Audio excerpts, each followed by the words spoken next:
বিসমিল্লাহির রহমানির রহিম। আমি মোহাম্মদ সাইদুর রহমান শিহাব শিকদার, পিতা মরহুম তৈয়বুর রহমান শিকদার, সভাপতি কাশিপাড়া ইউনিয়ন বিএনপি। আমি 13-10 জাতীয় সংসদ নির্বাচনে বিএনপির পক্ষে কাজ করি। নির্বাচনের পরের দিন কিছু নব্য জামাতের লোক আমার দোকান ভাঙচুর করে, লুটপাট করে, প্রায় আমার ক্যাশ বাক্স ভেঙে আনুমানিক 4 থেকে 5 লক্ষ টাকা নিয়ে যায় এবং এটা দোকান ভাঙচুর করে। গতকালকে এবং আজকে আমি ভিডিওর মাধ্যমে দেখতে পাই তারা আমার নামে একটা মিথ্যা সংবাদ সম্মেলন করে। আমি এর তীব্র প্রতিবাদ জানাই এবং আইনের মাধ্যমে এটা তদন্তের অনুরোধ করি। আমি বাড়িতে এসে আমি ইট বালু ও ওই মাংসের ব্যবসা করি। এটা নিয়ে তারা একটা অপপ্রচার চালায়।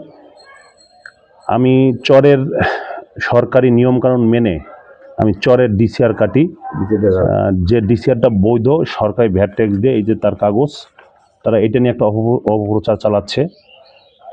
আমি সংবাদকর্মীদের মাধ্যমে আমি একজন অবসরপ্রাপ্ত সেনা সদস্য। 5ই আগস্ট পরবর্তী মুহূর্তে ইউপি সদস্য রুবেল মেম্বারের উপরে যে হামলা আনোয়ারের নেতৃত্ব হচ্ছে, আমি এর প্রতিবাদ জানাই এবং আমি বাধা প্রদান করি। এই জন্য আনোয়ার এবং তার দলবল আমার পিছনে আমার সাথে শত্রুতা করে এবং বিভিন্ন অপপ্রচার চালাচ্ছে, প্রভাকাণ্ড ছড়াচ্ছে যে আমি নাকি বাজার চাঁদাবাজি করি। এই বাজারে যারা ব্যবসায়ী আছে আপনারা জিজ্ঞেস করে দেখেন এই ধরনের কোনো চাঁদাবাজি 5ই আগস্ট পরবর্তী হয়েছে কিনা, বা আমি হুমকি দামকি দিচ্ছি এরকম কোনো নজির আছে কিনা। কেন তারা এরকম মিথ্যা অপপ্রচার চালাচ্ছে, আপনাদের মাধ্যমে বাংলাদেশ আইনের সঠিক তদন্তের মাধ্যমে একটা বিচার দাবি জানাচ্ছি। প্রিয় সাংবাদিক ভাইয়েরা, আনোয়ার হাওলাদার সরকারি বিভিন্ন মালামাল সে আত্মসাৎ করে, কিন্তু উল্টো তারা আমার উপরে কিছু অনৈতিক কথা চাপিয়ে দিচ্ছে। এরা যে একটা অপপ্রচার চালাচ্ছে যে শিহাব শিকদার জমি দখল করে, আমি এ ধরনের কোনো ঘটনা এই দেশে বা এই এলাকায় হয়েছে কিনা আপনারা তদন্ত করে দেখবেন এবং আইনের প্রতি শ্রদ্ধা রেখেই আমি আপনাদের মাধ্যমে আইনের প্রতি অনুরোধ জানাচ্ছি। কিন্তু আমি যখন বিএনপি মনির ভাইয়ের সাথে আমি দীর্ঘদিন 15 বছর দল করছি, করার পরে যখন বিএনপি সে কার্ড পায় নাই আর শহীদুল আলম তালুকদার কার্ড পাইছে, তখন আমি তার দল করি। দল করার পরে নির্বাচনের পর দিন আমি শিহাব শিকদারের দোকানের দাঁড়ান নিয়ে কিছু সন্ত্রাসীরা, যেমন জাহাঙ্গীর রারি কাছে দরিয়াবাদের জাহাঙ্গীর রারির পোলা জাহিদ, ও আসছে। আসার পরে আরও লোকজন আছে, অনেক লোকজন আসার পরে তারা এই দোকান ভাঙচুর করছে। ভাঙচুর করার পর আমি ফিরেছি, আমার হাতে কোনো মোবাইল নিয়ে গেছে, আমাকে পিছন দিয়ে ঘুষি দিয়েছে। তারা আবার সেইটা ফিরেবার পরে তারা আবার আজকে সাংবাদিক সম্মেলন করছে যে আমি চাঁদাবাজি করি, আমি এই করি। আপনার সাংবাদিকের মাধ্যম দেওয়া আমি এইটার নিতে জানাই।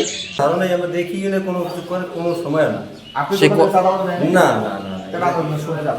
না কি চাঁদাবাজি কি করেন ভাইয়া, খুব আমাকে ভালো জানি, আমরা খুব যথেষ্ট ভালো জানি। একটা কোনো কিছু অন্যায় হইলেও এটার প্রতিবাদ করে কোনো চাঁদাবাজি না। আমি আপনাকে জানতে চাই, শিহাব সাহেবকে আসলে এই বাজারে কোনো চাঁদাবাজি করে কিনা? জানি না, দোকানে যদি চাঁদাবাজি করে, বাজারে চাঁদাবাজি, তাহলে আপনারও তো চাঁদা দেওয়ার কথা, তাই না? সে সন্ত্রাসী কিনা? সে সন্ত্রাসী কোনো ব্যবসায়ী শিহাব সাহেব টাকা চেন কিনা? শিহাব সাহেব খারাপ লোক না ভালো? কারণ আমরা তো জানি সে চাঁদাবাজি এরকম কিছু না। আপনারা কি একটু বলেন দাদা, এখানে বাইশের বাজারে দলীয়ভাবে কোন দোলা কিছু না, নিজকে বিএনপি আর জামাত, বিএনপির লোকই জামাতে ঢুকছে, বুঝছেন? এই যে শিহাব যে আছে, শিহাব শিকদার, তিনি কোন দল করেন? বিএনপি করে। তার সাথে শত্রুতা কাদের সাথে? বিএনপি আর জামাত। তাকে যে চাঁদাবাজি বলে সোশ্যাল মিডিয়ায় বলা হয়েছে, আসলে সাদা উঠে না। কিন্তু আজকেই তো সকালে তার বিরুদ্ধে বিভিন্ন স্লোগান দেওয়া হয়েছে, আমি জানি না। তবে তার বিরুদ্ধে যে মোহাম্মদ দুলাল খন্দকার, আমি 1 নং ওয়ার্ড এমপির সভাপতি কাশিপাড়া ইউনিয়ন। তার বিরুদ্ধে যে চাঁদাবাজের অভিযোগ করা হয়েছে, এরকম কোনো সত্যতা আপনার কাছে আছে? না, নাই, চাঁদাবাজি সে করে।